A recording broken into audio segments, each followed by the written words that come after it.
rushing out of a collapsing.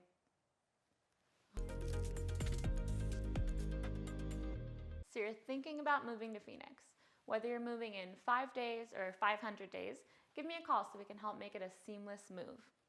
Well, it's not all rainbows and sunshine here in Phoenix. There are some negatives, especially when you're coming from a state like California or Washington, like I know a lot of you are. I'm going to tell you about the negatives ahead of time. That way you have all the knowledge you need before you make the move. Number 1, weather. This is especially different from California, where the weather is just about perfect every day. I would know, I grew up in California. Don't California my Arizona. And weather was something I didn't even have to think about. Put on a t-shirt and grab your sweatshirt at night and you're pretty much good to go all year. I never appreciated nice weather until I moved to Phoenix. And now when the weather is in the 60s to 90s, I'm so happy. I'm not gonna sugarcoat this, guys. 8 months out of the year here, temperate, sunny. In the winter, it can even dip into the 30s. That's all well and good. In the summer, spend a solid 3 to 4 months where every single day you walk outside, it's in the hundreds, and your cute outfit, your hair you just curled, soaked in sweat. But say in July and August, it cools down at night, right? Wrong. Those are the hottest months, and even at night it's hot, at least in the 90s. You'll have your AC on 100% of the day, every day in the summer. I will say though, 90s here versus 90s anywhere else with humidity, even California, 90s is okay here. It's nothing like 90s in California or say Chicago. 90s here are good days for us. Snakes and scorpions and mosquitoes. I'm going to preface this section by telling you that I am the person who will be the only person in a big group of people that will be covered in mosquito bites when no one else will have any. That being said, all summer I have to carry itch cream and Benadryl with me, and any gathering outside, sometimes just on the backyard patio at home, I'll get bites. These mosquitoes are really small too, so you don't really know they're around until it's too late. Last year we had much more rain than usual, which caused a bit of an unusual mosquito problem in the valley. That was in the news headlines. There are a lot of dangerous creatures that live here in Arizona, but I will tell you, I've only had a couple of run-ins with them in the 5 years I've lived here. There are 13 species of rattlesnakes, but the only time I've seen one has been in the mountains on a long hike. And hikers are aware of snakes, and if they do see one, they'll warn you that there is one. That way you can decide to turn back or proceed with caution. Scorpions are pretty unique to Arizona, and if you move here, you will see them. This is area dependent. If you move to an outskirt where there's construction, you're far more likely to see them versus moving to the city. I lived in Chandler for a time and I saw one in my bathroom and probably, honestly, hundreds in the backyard from time to time. You'll want to hire a pest control company and do not leave any boxes or items outside that they can climb under or onto, and no crickets. That's what attracts them, since that's what they mainly eat.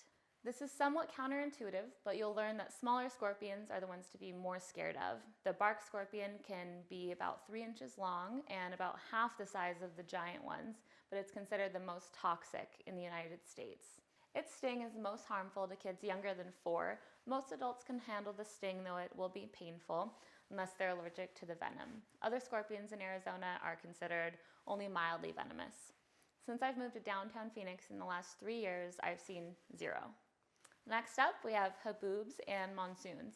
It doesn't rain here often, but when we get the summer storms, they can be intense. We also have haboobs, which are giant walls of dust created from high winds rushing out of a collapsing thunderstorm. If you're driving when one hits, remember to pull off to the right, take your foot off the brake, and turn off your car's engine and lights. Wait there until the visibility improves. The effects of dust storms can linger for days, worsening air quality. Summer here is monsoon season, which is great because it brings down the scorching temperatures, but bad because Arizona is not built for the rain. During these storms, we can get a lot of rain quickly, which does not soak into the hard packed ground, and we can quickly start to flood. During these storms, we experience a lot of wind, which leads to rolling blackouts, which usually last a couple of hours. In the summer, with temps over 100 degrees and no electricity, your house heats up pretty fast. Next up, allergies. This was a big one for me personally. I moved here from California, and that's when my allergy problems started. Arizona is blessed with a year-round growing season, which means there are always some plants and producing pollen. Dust, air pollen, and mold are all common allergens. Our climate is great for plants and farmers and the availability of fresh produce, but bad for people suffering with perennial allergies. Traffic. Traffic in the last 5 years, as our population increases, has become something that you need to consider before moving here. And even more importantly, before you choose where in the valley to live. With the influx of people moving in, it's only going to get worse. To sum it up simply, moving past the downtown area, crossing from the West Valley to the East Valley is going to move slowly, especially during rush hour. If you're going from the East Valley to West after 3 or 4 p.m., expect to move very slowly until you get pretty far out west. It'll pick back up. If you're considering a move where you work on one side and live in the other, you could be looking at a commute that's over an hour long, maybe even 2, depending on how far apart they are. Fast cost of living increases. Home values went up just under 30% in the last year. This is not a sustainable speed, and we don't know how long this will last, but an influx of money from other states like California has also raised rent prices sharply, and wages have not begun to catch up. This can create a hardship for some people who have been here for a long time and would have never imagined that the median lease price here could be $2,100. Currently, the cost of living here is 5.1% higher than the national average, but much lower than many other big cities like Boston, Chicago, and Miami. That's a wrap on what I'd consider the downsides of moving to Phoenix. If you have any specific questions or concerns, don't hesitate to reach out, and I'm happy to help. Whether you're looking to move in 5 days or 500, I can help you make a smooth move to Phoenix. If you haven't already, click that subscribe button. That way you don't miss any of my new weekly videos. And check out my social media, past client reviews, and my website, all linked below.